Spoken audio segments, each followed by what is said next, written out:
Can you share a little bit about your own coming out journey and how that led you to found International and launch this podcast?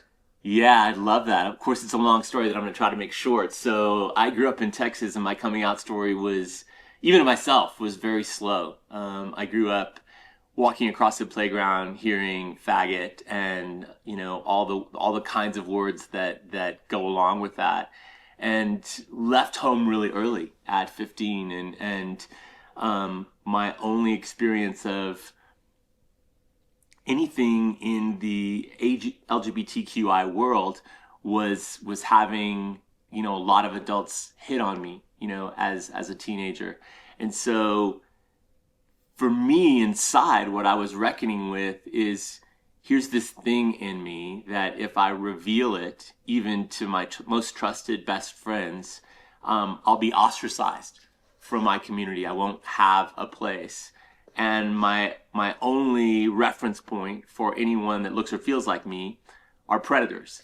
And so it felt like this impossible dilemma to be in what was my sort of home culture of all these kids and adults that were the misfits on the street that demonized this community, and then my own experience of being a victim of folks that I could identify as gay. So there was a real sort of feeling like, what the hell do I do with this? And also being very alone with it, and having no information or no one to talk to about it.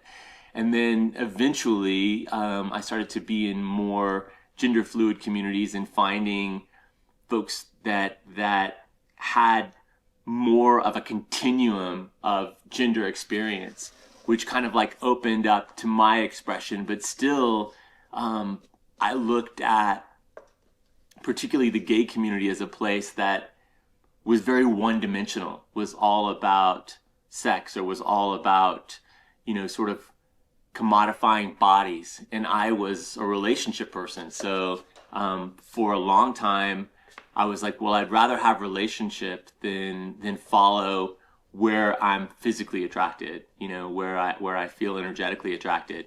So I was married to a woman for 7 years, and very open with her about that. But eventually, I mean, it took me into my, late 20s, early 30s before I started to say, wow, maybe these things can exist at the same time.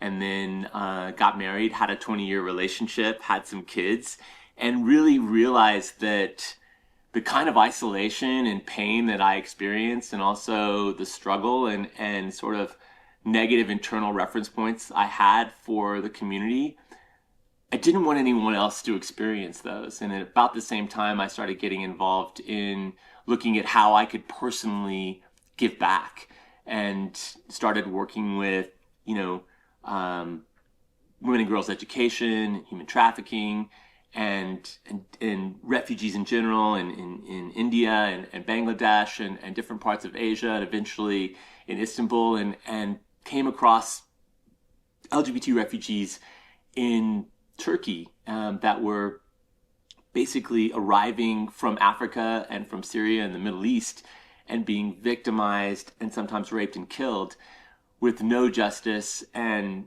no allies and no shelter. And I ended up funding a shelter there as a philanthropist.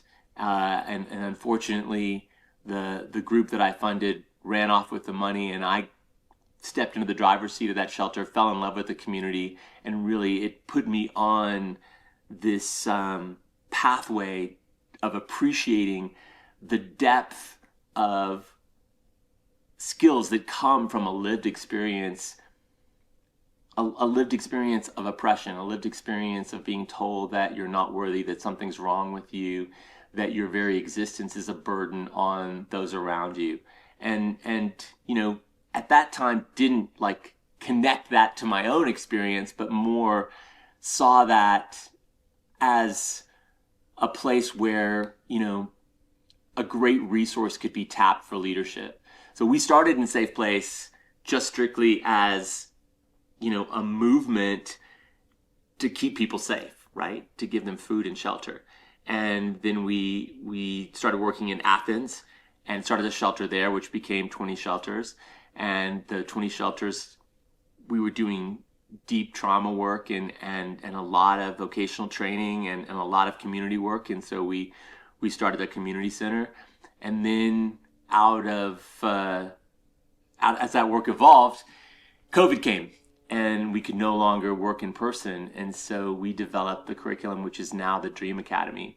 And our work over the years has evolved from centering and focusing on keeping people alive to doing those kinds of activities, but with a focus, with a goal of representation, with a goal of moving people from severely marginalized positions where they have every kind of instability, safety instability, food instability, medical instability, legal instability, to a place where they're at the tables where decisions are being made, where they're at the front of the room, where they're a key speaker in a pride that didn't include people of color in Athens before, where they're speaking to parliament members.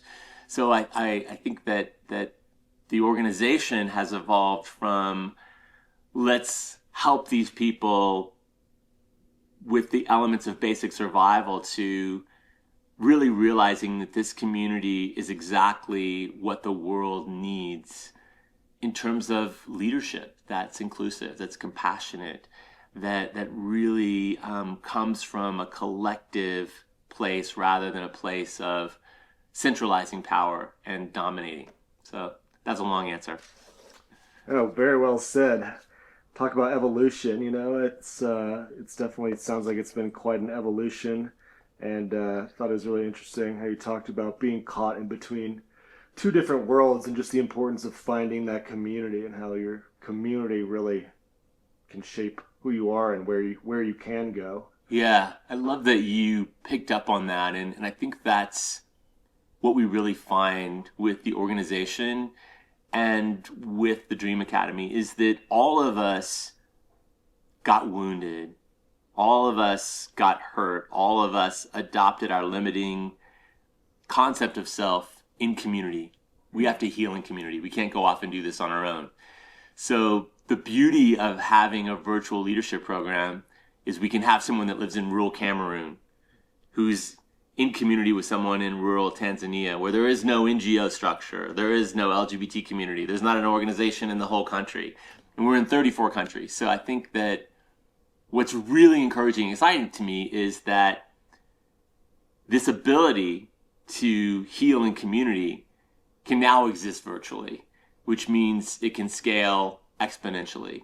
And the isolation that so many people in this community report doesn't have to exist, whether they're in a small town in Alabama or whether they're in, a rural community in Eritrea or Uganda, or whether they're housebound in Uganda because they're trans. Mm. They can participate in healing community, and they can step into leadership in relative isolation. Yeah, no, that's really well put. Just making those connections and the similarities and also the differences in those people's lives too connect on different levels. And I think with that said, kind of my next question follows that similar line, in terms of being queer, but having different circumstances.